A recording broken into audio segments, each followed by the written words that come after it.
Dumarami na ang nag-aalok ng cashless transaction sa bansa.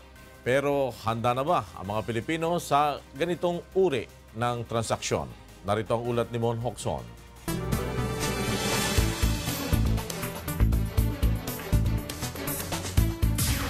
Sa 10 Pilipino ang gumagamit na umano ng cashless payment sa kanilang pakikipagtransaksyon batay sa Visa 2017 Consumer Payment Attitude Survey. Mula sa 46% noong taong 2015 ay umangat ito sa 54% noong 2017. Isa ba itong patunay na papunta na ang Pilipinas sa cashless transaction? Ayon sa Bangko Sentral ng Pilipinas, maganda itong senyales dahil mas lalo nito napapaginhawa ang buhay ng mga Pilipino. Sa katunayan, plano ng BSP na taasan pa ang cashless transaction sa Pilipinas mula sa 1% ngayong taon sa 20% sa taong 2020. Pero hindi naniniwala ang BSP na magiging cashless ang transaction sa buong bansa sa lalong madaling panahon. Subalit ginagawa na nila ito ng paraan. So now that we are putting in place yung regulations at saka yung tinatawag nating National Retail Payment System na para mapadali magpadala ng any amount of any account to any account, mas dadami tong kasi matatanggap na siya sa mga stores, yung mga ating bayarin, mga billers, ganyan, madali na from our account. Ayon sa International Data Corporation, umaabot sa mahigit $700 million ang halaga ng cashless na transaction ng mga Pilipino ngayong 2018 at inaasahang tataas pa ito sa mahigit $1.7 billion sa taong 2021. Marami ring mga produkto ngayon maaari nang mabili gamit ang tinatawag na online shopping. Lahat ito gumagamit ng cashless transaction. Ang Beep Card plano ring mag-expand ng kanilang operasyon mula sa mga card na ginagamit sa MRT at LRT. Plano pa nilang maglagay sa iba't ibang establishmento. Pinapakita lang na basta masanay yung mga tao at nakita nilang gumagana naman at mapagkakatiwalaan naman yung sistema. Patuloy yung paggamit nila. Ang mga modernong jeep na ito may naka-install na mga card reader para maging cashless na ang bayad. Pero ang ilang mga driver nag-aalala baka mas lalo daw silang malugi sa naturang sistema dahil baka marami daw ang hindi magbayad. Hindi makakatulong sa amin yung Beep Card sa mga ganitong kwan. So mahirap pa pag wala saktong ruta? Opo. Kung point to point, may eksakto kami ruta, kaya lang may mga pick up kami kasi dito sa mga area na hindi galing sa mismong terminal. Ibig sabihin, kanto-kanto. Pero nagbabala ang ilang mga consumer group na maging maingat sa pakikipagtransaksyon online, lalo na kung gumagamit ng credit card. Tiyaking sa pamamagitan ng secured payment facility at dapat may online shopping protection o insurance. Huwag gumamit ng credit card na may mataas na credit limit sa online shopping. Kung credit card ang ginamit mo, meron kang statement of account, tignan mo baka may makapasok yung tinatawag dyan na compromised amount. I-report mo agad. Sa susunod na taon ay papasok na rin sa bansa ang iba pang kumpanya na nag-aalok ng cashless transaction. Mon Hocson, UNTV News and Rescue, Makati City. Binabagtas ng mobile library ng mga pulis Maynila ang kahabaan ng Rojas Boulevard. Target nito ang mga batang kalye, ngunit hindi upandalhin sa Department of Social Welfare and Development, kundi para turuan ng tamang asal. Naritong report ni Lea Ilagan.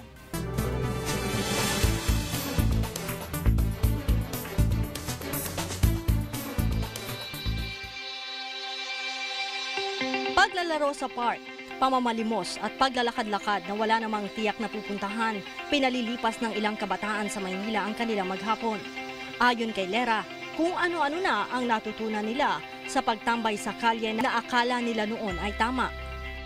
Ngunit na bago ang pananaw nila nang matuto mula sa mga pulis na teacher pa na sa halip na baril ay mobile library ang dala.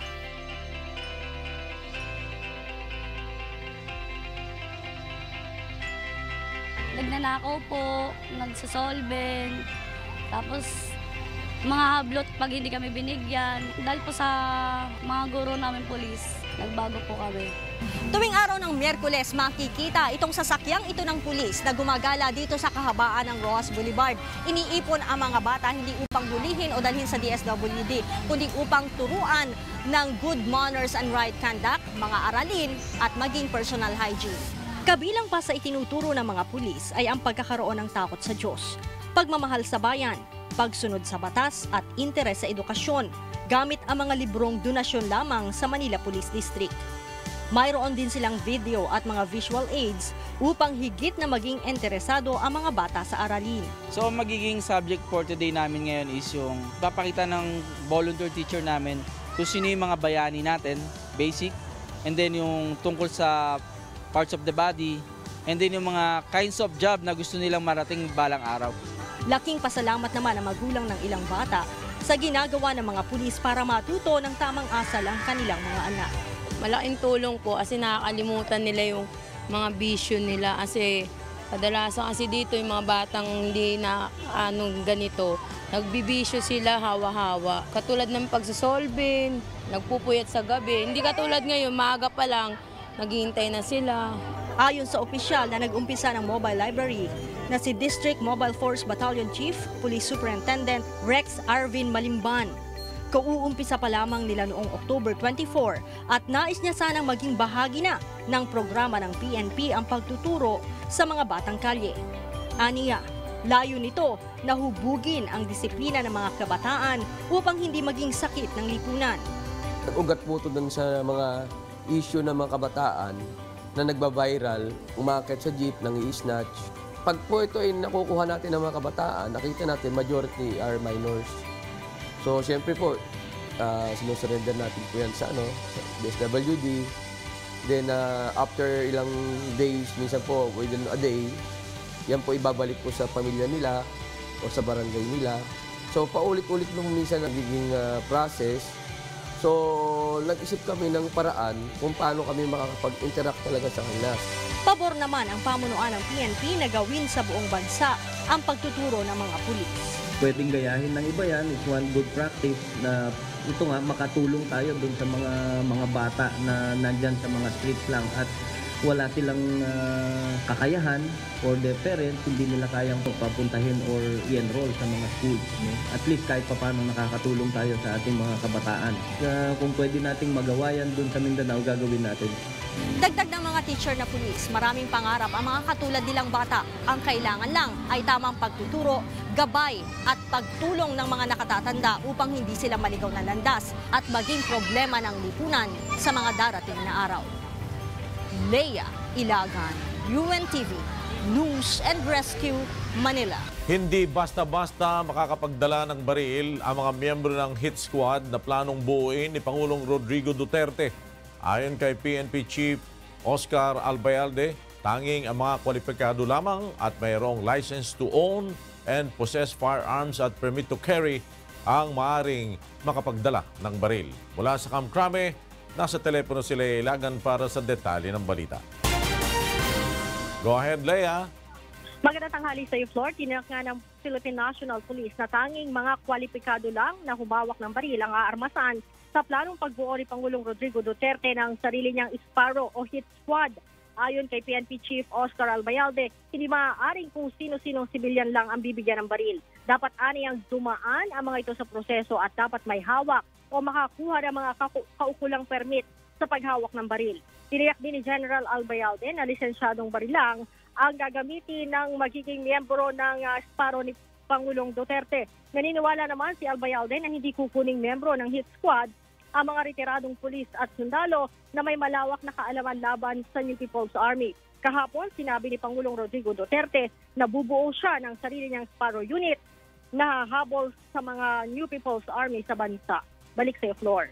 Maraming salamat sa iyo, Leia Ilagan, nagulat mula sa Camp Crame. Kinukonsiderang vehicular accident ng PNP ng Island Garden City of Samal ang nangyaring pagkakahulog ng isang pribadong sasakyan sa dagat sa Samal Barge. Narito ang ulat ni Diane Ventura.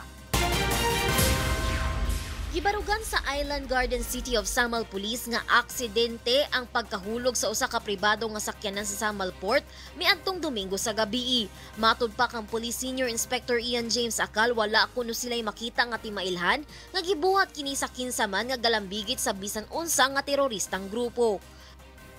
Most likely kini-consider po natin kasi accident.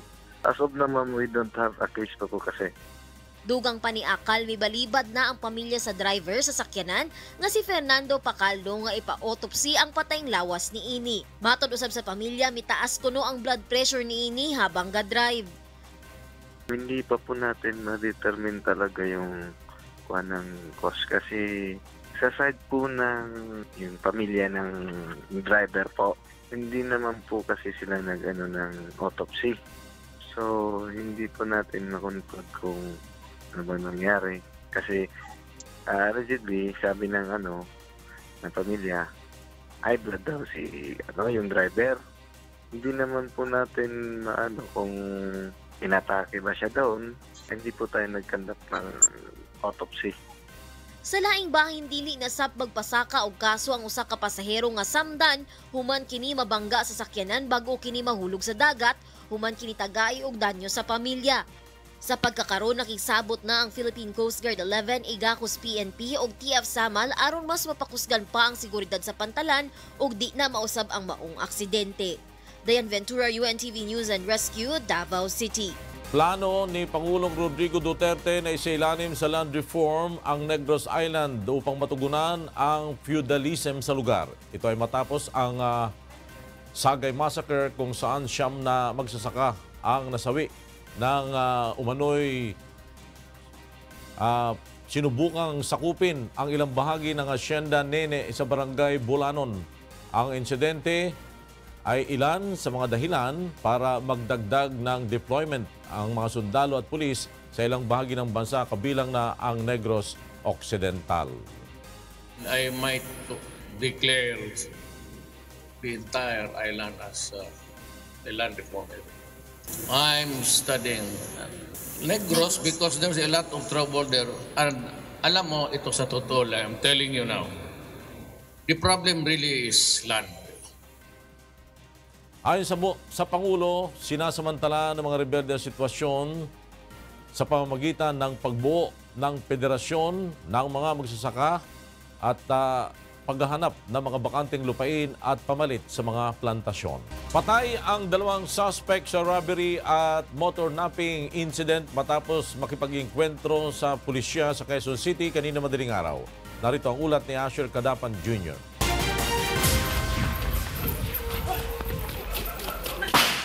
Humantong sa engkwentro ang pag-aresto sana ng mga tauhan ng Quezon City Police District sa 4 na lalaking suspect sa pagnanakaw ng motorsiklo at robbery incidents sa Barangay Gulod sa Novaliches, Quezon City pasado alas 12 kaninang madaling araw.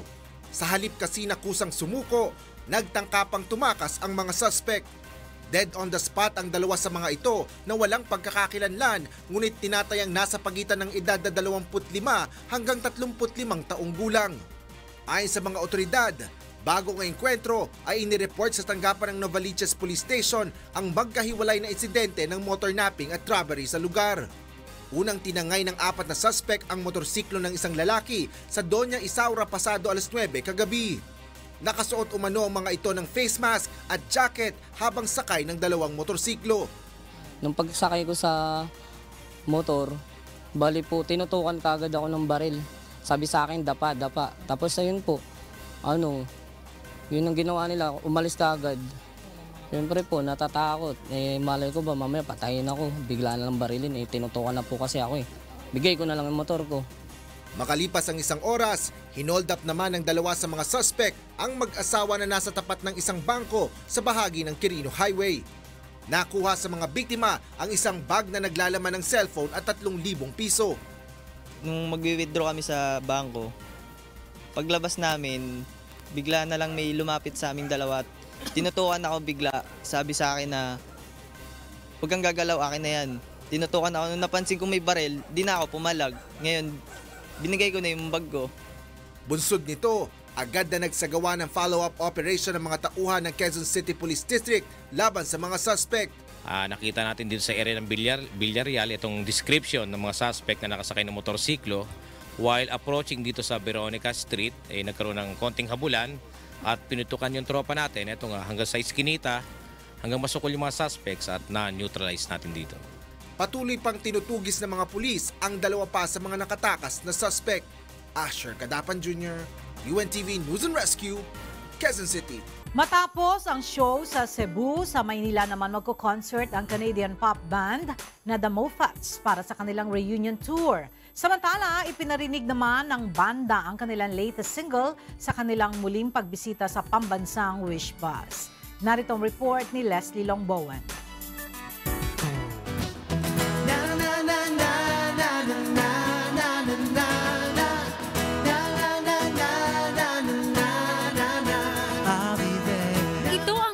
Wish Bus experience ng Canadian pop band na The Moffats noong 1 taon.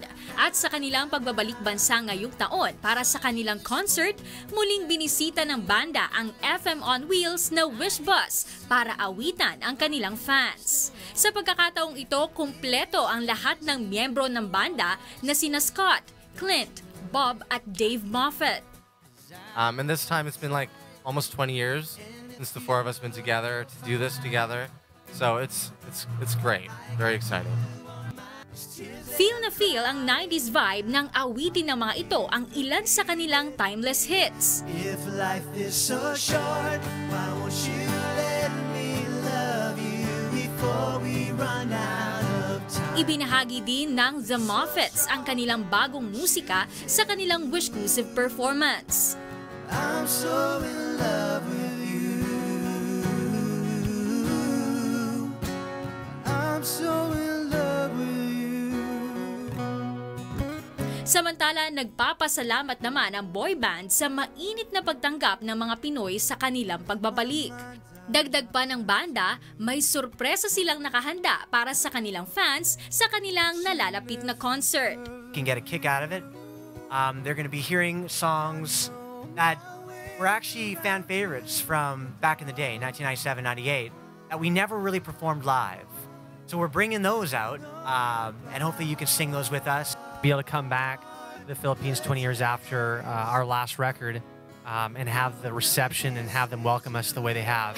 We're super grateful and we really appreciate it. Ang kanilang Manila concert ay isasagawa sa New Frontier Theater sa November 30. I miss you like crazy, even more than words can say.